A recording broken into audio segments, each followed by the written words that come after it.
मी रोशनी संतोष वावरे बघते. मला अकाउंट खोलायला घेऊन गेलेला संतोष आणि परदेश वल्वी हे घेऊन गेलेले आणि मी घरी सांगत होते तर मला सांगून नाही दिलं.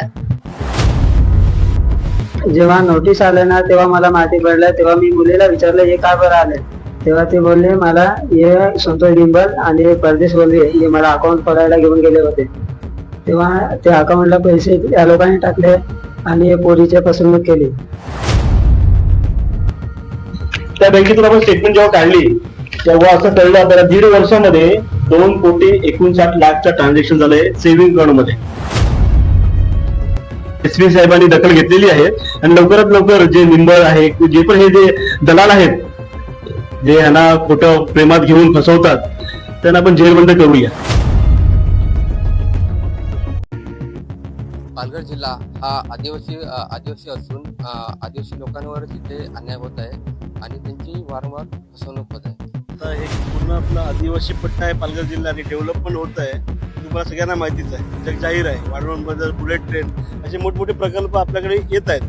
अशा प्रकल्पामध्ये जे गोरगरिबांची जागा जमिनी त्यांना पण माहित नाही की हे प्रकल्पात जात आहेत, पण ते जे मध्यस्थी पडले दलाल आहेत त्यांना पहिले माहिती पडत आहे. आमच्याकडे दलाल लोक प्रकाश माली, संतोष डिंबल 4 जण कोणीतरी घेऊन आलेले. त्या कागदावरती कल्पेश वावऱ्याच्या घरी मला बोलवलेले प्रकाश मालीने. त्यांनी आमच्याकडून सह्या काही कांच्या अंगठ्या घेतल्या, घरच्यांच्या दुसऱ्यांच्या ते घेतलेले नाही. आणि मोदीची योजना म्हणून त्यांनी सांगून घेतलं केलेली आहे. मोदी सरकारचे नियम आल्या तर आधार कार्ड, पॅन कार्ड हे सगळी योजना त्यांनी फसवून घेतलेली आहे. पालघर जिल्हाध्यक्ष मागच्या वेळेला आपण वामन वावरे रावते गावाची केस घेतलेली आपण कलेक्टर ऑफिस एसपी साहेबांना आपण लेटर दिलेले की त्या व्यक्तीने संतोष निंबळ नामक व्यक्तीने की त्यांना काहीतरी मोदीची योजना म्हणून अशी फसवणूक केली होती. तर आता त्याच केसमध्ये दुसरी पण एक केस आपल्या समोर आलेली आहे. त्यांचेच नातेवाईक आता रोशनी वावरे वय आता तिचं आहे 40-19 होतं, आता 21 आहे. आणि तिच्याबद्दल पण एक फसवणूक मोठ्या प्रमाणात झालेली आहे. त्याबद्दल आपल्या समोर ती काही बोलणार, मान्य करणार आहे ते आपण ऐकूया.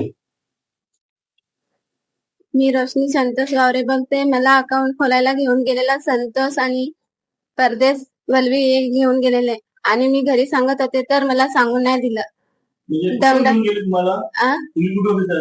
आम्ही जेव्हा कंपनीत गेलेले कामाला तिकडने आले आणि ते घेऊन गेले मला. परदेश आणि गिंबल, परदेश वल्वी आणि गिंबल संतोष. कुठल्या बँकेतून गेले तुम्हाला? केरना बँकेत. आणि अकाउंटची फसवणूक झाली असं तुम्हाला कधी कळलं? हे जेव्हा काकांनी गेले तेव्हा. काका बनवले. तू आपलं नाव काय? मनोज वावरे.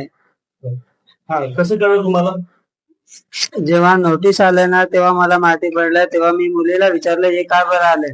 तेव्हा ते बोलले मला हे संतोष डिंबल आणि परदेश वल्वी हे मला अकाउंट खोलायला घेऊन गेले होते. तेव्हा त्या अकाउंटला पैसे या लोकांनी टाकले आणि पोरीची फसवणूक केली. त्यावेळी मी स्वतः गेलेलो यांच्याबरोबर. आई होती आणि माझे मित्र होते. हॅश फाउंडेशनची पूर्ण टीम गेली बँकेमध्ये. त्या बँकेतून आपण स्टेटमेंट जेव्हा काढली तेव्हा असं कळलं आपल्याला 1.5 वर्षामध्ये 2,59,00,000 ट्रान्झॅक्शन झालंय सेव्हिंग अकाउंट मध्ये. अशा प्रकारे एवढ्या मोठ्या प्रकारे सेव्हिंग अकाउंट मध्ये ट्रान्झॅक्शन कसं काय होत आहे? आपण त्या बँकेला, केनरा बँकेला पण विचारणारच आहेत, मॅनेजरला पण विचारणार आहेत. पण हे सगळं होताना आपण आपलं पोलीस प्रशासन त्यांना पण आपण कंप्लेंट करणारच लवकर. हे आधी पण आपण वामन वावरे यांची कंप्लेंट केली, त्यावर एसपी साहेबांनी दखल घेतलेली आहे. आणि लवकरात लवकर जे निंबळ आहे, जे पण हे जे दलाल आहेत, जे यांना खोटं प्रेमात घेऊन फसवतात, त्यांना आपण जेरबंद करूया. एवढंच बोलायचं आपल्याला. जय हिंद, जय महाराष्ट्र.